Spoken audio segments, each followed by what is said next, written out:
Okay, so, will you please state your name for the court? Juliana Smith May. Most people just know me Juliana May or Julie May. But if you know me pretty well, you just call me Julie. All right then. Nicknames choose. Okay. So let's just start with, a general question. How, what business do you run? I have a company called Bites of Knowledge, BYTES. Good. What's it about? We provide 3 services. We provide network infrastructure services, so we help people purchase, install, maintain, and upgrade their computer networks. We also do marketing technology, which is all digital marketing, whether it's email, websites, customer relationship management, all kinds of technical marketing. And lastly, we do software integration. So we call ourselves the glue between software applications. We make software applications share information and so that people can have all the data in one place and make better decisions. Of the words I understood, that sounds pretty cool. How did it start? I started it in 1995. I know, let's not go there. But I wrote a business plan for it when I was in graduate school, getting my master's in business at the Massey School of Business at Belmont University. But I didn't start it for a couple of years after I wrote that. Mm-hmm. Why did you name your company Bites of Knowledge? Well, the name meant so much, really. I don't know, it just struck me one day. Bites of Knowledge, BYTES, bits and bytes. A bit is 8 ones and zeros, and a byte is 1,000 of those. And I'm thinking, that's pretty interesting. And then it's Bites of Knowledge. And then it's B-OK. And a lot of people aren't okay with their experience with technology and computers. So it's B-OK. But I had a friend from graduate school that said it was too long, that nobody would type an email address with that long of a domain name at the end. I didn't listen to him. Yeah. I can definitely believe that. That's knowing you. Yeah, well, sometimes I get my mind made up. Mm-hmm. It's worked out well. 20 years later. If you were to do anything else at the moment, what would you do, like job-wise, if you can do anything else?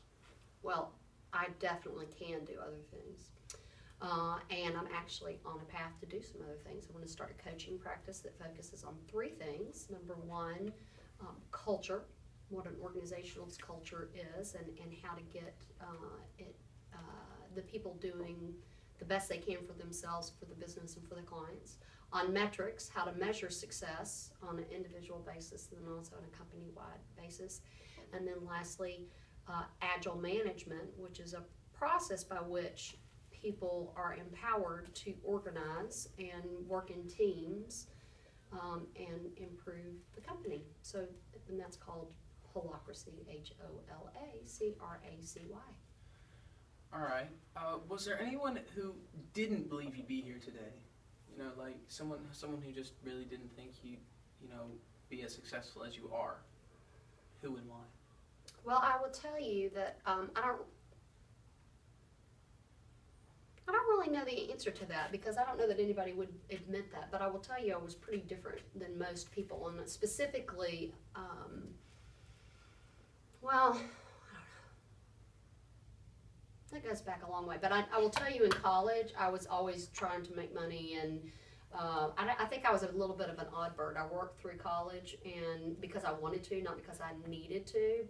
But I was also in a sorority and was going to school, and most of my peers didn't work in addition to going to school and being in a sorority, and so I think that was a little confusing for me and for them as to why I was like that. But I liked that part, and I was successful in school and making money. So it just worked out. Yeah.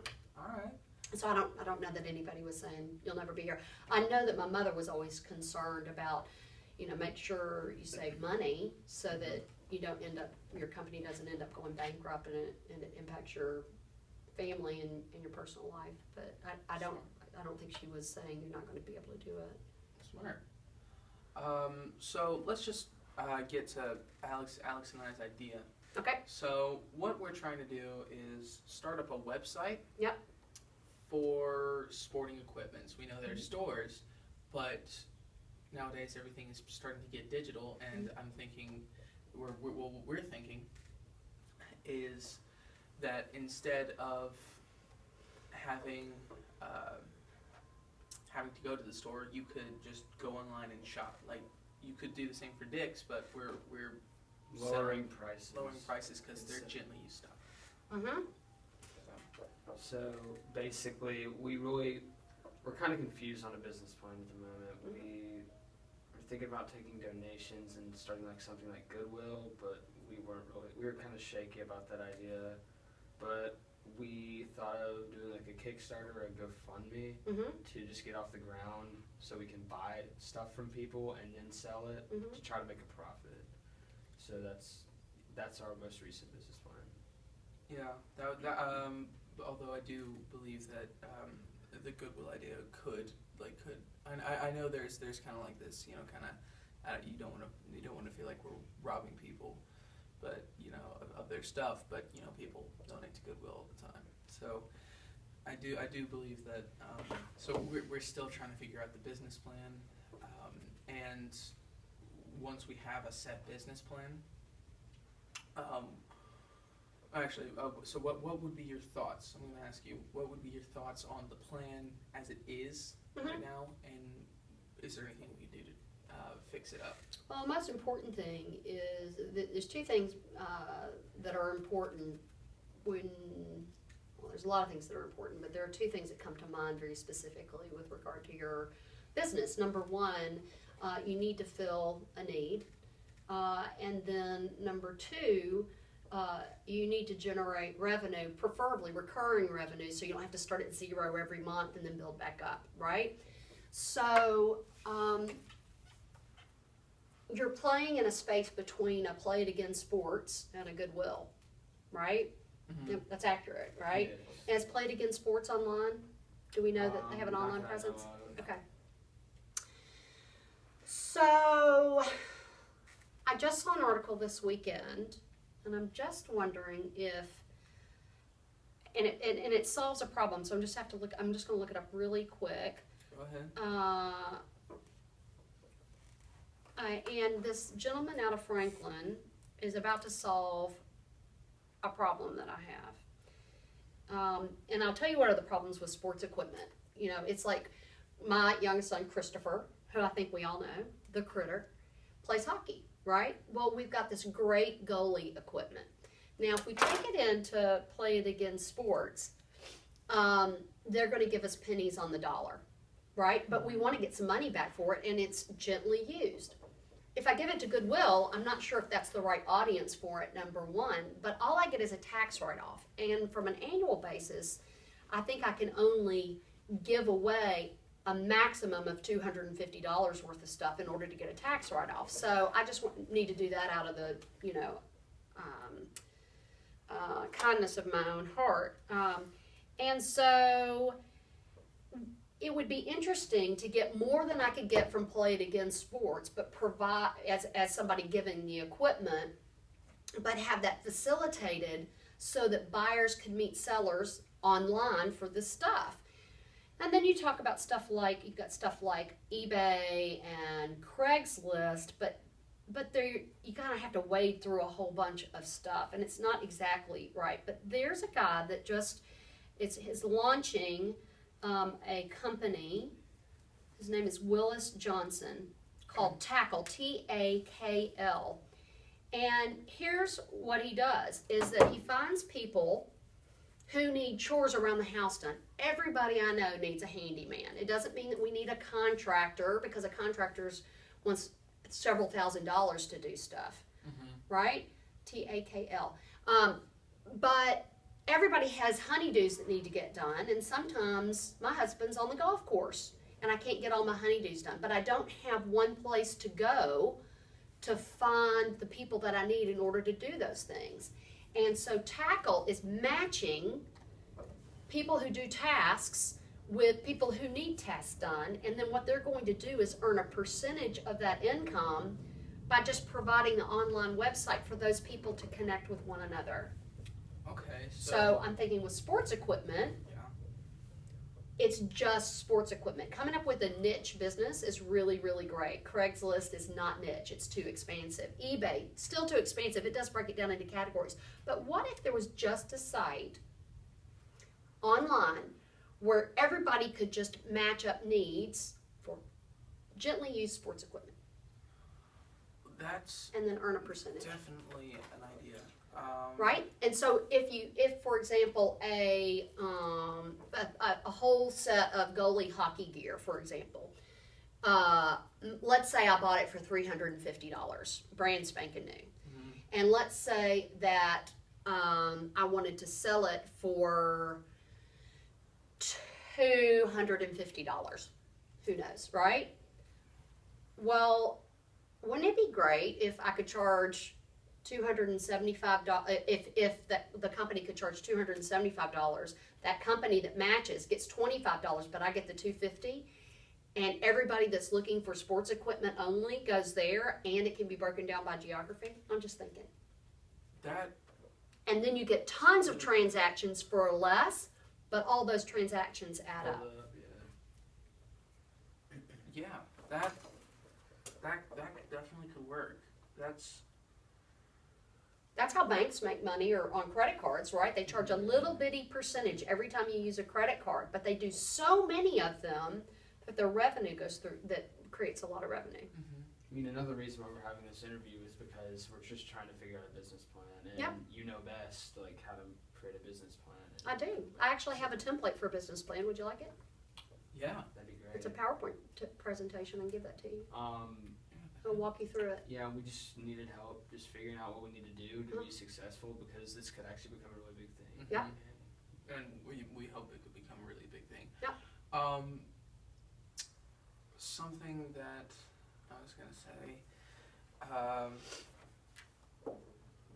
Give me a sec.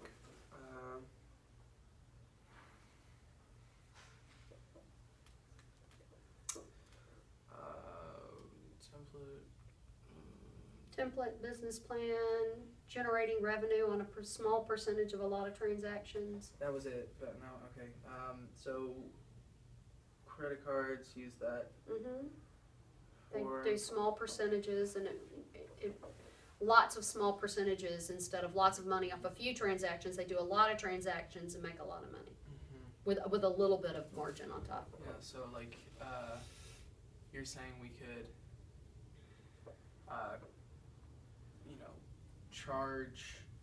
A percentage for the just a transaction. small Okay, so something I would like to ask of you, is with, we're also trying to get the word out. Yep. And to my knowledge, you have a little over 400 friends on Facebook. Oh, I've got more than that. So, so what I'd like to ask is just kind of, I could give you something, just a little template or something, but just say, hey, there's this new thing that my son and his friend are starting up.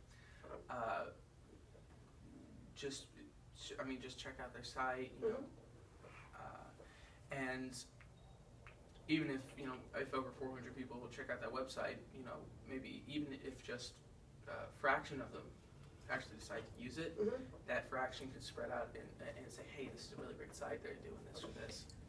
Yeah, I think I'm only one tiny piece of your entire marketing plan, but the good thing is that I have tons of experience in digital marketing, and I can help you guys figure out how to make it a little more viral. That would definitely help. Okay. I appreciate it. And that's part of the, I've got two things that you guys can use as tools to help vet out your business plan. Okay, I'm happy to walk you through them too at some point if you need it. Thank you very much. We may take, not this weekend because that's musical weekend for me, but maybe next weekend after that, you could come over and we could talk Sure. talk business. Sure. I'm spending all morning tomorrow morning talking to 6 different entrepreneurs about their business plans. They're doing their business pitch, which will be the result of the templates that I give Shark you. Tank.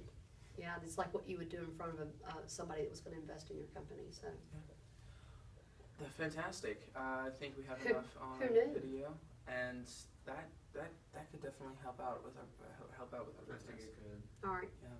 So I can, if you send me the PowerPoint and, Have you researched your competition? like Dick's or. If we were to move in I this don't think it- particular oh, direction, I would yeah. highly It would recommend. be playing in sports if we're Yeah, moving think- in this direction, not Dix or Academy. Dix and Academy are already too big. Yeah. Putting in sports is a little bit smaller, Mhm. and they're doing the exact same thing we're trying to do. So Yeah, so I would make sure there's not any other players that are out there. we might want to research. Yeah, Yeah. that are doing very specifically just a fee for the transaction instead of, because Play It Again's trying to make a lot of margin off that. They'll pay you 10%, and then they're going to mark it up 50 or 60%. And I'm Yeah. proposing the second: pay 50 or 60%, change the model, drive everybody to you, and get 10%. Yeah. Well, we get 10%, but you know. Yeah. Well, fantastic. GameStop does the same thing; they totally take advantage. Yeah, and we're trying to be Pennies on the different. dollar. Yeah, We're trying to be a little bit different. yeah. Y'all gotta go. Yeah. But we Oh. really appreciate you. Isn't that what you have to do next? Oh. Yeah. Basically. Yeah. Look at So- Alex, he's like, I'm not sure what to do with that. I mean, That's if I get weird on you, that's where I got it from. So, Mom, I really appreciate you taking the time. Thank you, I appreciate the time. Thank you, sir. thank you. Thank you. I appreciate the time for you to come out and do that. Gentlemen, I'll send